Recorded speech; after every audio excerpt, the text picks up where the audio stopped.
बिचरा केपी बा के गर्दै होलान् के अहिले यार। अहिले यो चुनावको भोट आएको देखेर कोमामा पुगिसक्यो होलान्। अब के गर्छौ बुढो बाजे, अब चुपचाप जाउलो पानी खाने, मजाले सुतेर बस्ने हो के। त्यो अब उखान टुक्का सुनाएर देश चलाउँछु भन्ने जमाना गयो अब। जनताले बुझिसके। जनताले कसले कति के गरेछ भन्ने कुरो चाल पाइसके। अब चुपो लाएर बसे हुन्छ। अब केही गर्न सक्दैन। थाहा भयो नि जनताले कतिसम्म के गर्न सक्छन् भन्ने कुरो। जनताको पावर तिमीले प्रष्ट रूपमा देख्यौ नि। खुब चुरीफुरी गरेर उफ्रिन्थ्यौ।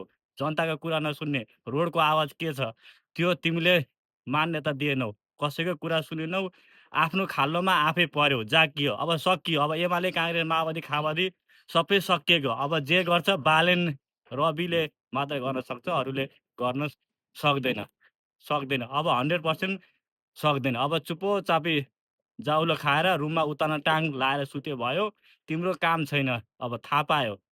देख्यौ नि, अनुभव भयो नि। खुबै चुरीफुरी गरेर ठुला कुरा गर्थ्यौ, भाषण मात्रै गर्थ्यौ नि। थाहा भयो। अब गुन्डागिरीले देश चल्दैन। थुक्क सा